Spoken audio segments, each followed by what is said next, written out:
largest man in pretty much any room he's ever in, and that's Aaron Judge. I personally was a Judge fan when he was possibly the best prospect in the system, but as I alluded to in this intro, have times changed.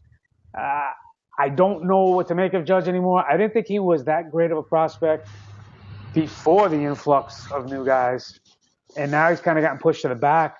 But because he kind of got the name of being one of the Yankees' top prospects, people think he might be better than he is. It's not bad. He's just, I don't know. He's just not. He's a weird guy to figure out. He strikes out way too much.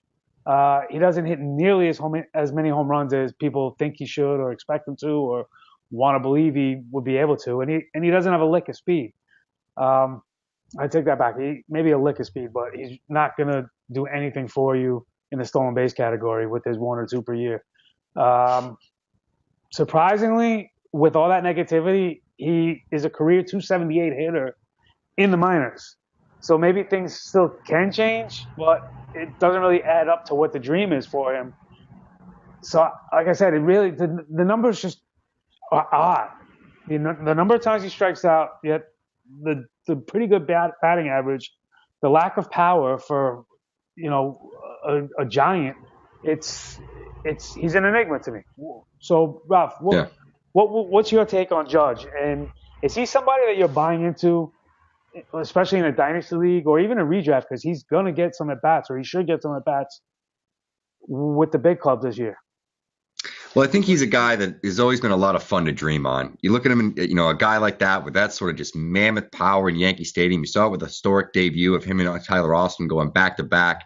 He hit some monster homers. You also saw, some of his issues, which is his insane swing and miss stuff at times. He just didn't look ready for the level. He also really struggled when he was brought up to AAA, Scranton Wilkes-Barre, and he really struggled for almost a year, and then sort of things clicked last season, and he sort of just went on a tear until he was had an injury. The injury shut him down for a month, then came back, was hit again in the minors or in AAA in the International League for a couple of weeks, and then got called up to New York.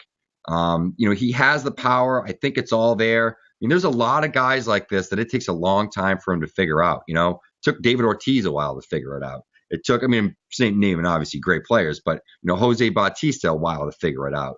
It took Edwin Encarnacion a little time to figure it out. So, is he Willie Mo Pena, who never figured it out, or is he one of those sort of guys? So, he did it at AAA. He sort of figured it out. And I think the same thing could happen here. He's a big guy. He's got a long swing, but he's got huge power. I know a lot of these projection things like Steamer, I think has him projected for 20-plus homers. I think he's somebody you can get at the end of drafts, and he's got some upside. He's got something to dream on still. He's a huge guy. He's like Dave Winfield big. And when he makes contact, he makes some serious loud contact. In the minors, this guy was a serious slugger. Really hit homers and hit for power everywhere he was. But he had that sort of, bad blip in AAA. Wondering if maybe, it was early on in his, MLB career, he's pressing a little bit and things just hadn't necessarily clicked. So where do I find him? In redraft leagues, he's a guy maybe I'll take a chance on with my last pick. If he's available there, or a late pick. I think he's got something, some upside. At worst, you dump him.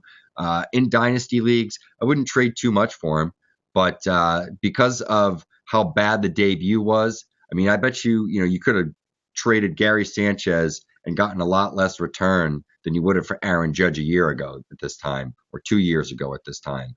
But there's been, obviously a complete, break from there in value. So I don't know, maybe if you believe in Judge and you want some power to dream on, maybe you're a Jorge Soler fan, and you believe in this guy too. You want to own both of them.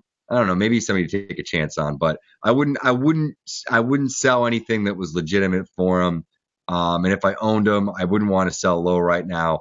I'd be holding in dynasty leagues. I actually own him in a few leagues. I am holding and hoping he plays a full year as the Yankees right fielder and has a great year and a breakout. Maybe he hits 30 homers. He's got the ability to do it. He's got the power. Yeah, I think when you've mentioned Steamer's projections are usually conservative. When they have him at 20 plus, that just screams out you know, inaccurate to me. The other troubling thing, this was a college guy. He's going to be 25 in April, which is starting to get old for a guy to, really kind of make his debut. Not to say it's impossible, but Yeah. for you to even whisper him in the same breath as guys like David Ortiz, Jose Batista, and Edwin Encarnacion, he's much more Willie Mopena than the three of those Okay. guys, at least at this point in time. That being said, could it all change? Of course it could all change. Anything could all change. You could get a Tommy John surgery and come back like, what was the movie, The Rookie, with, Harry Rowan Gardner or whatever, and you could be, in the majors. Rosenbagger. Right. So, I mean, yeah, anything is possible.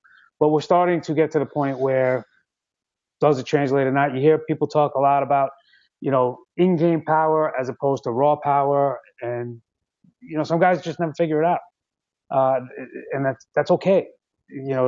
He probably will get a chance. As I mentioned, he does have some other positive tools, but it's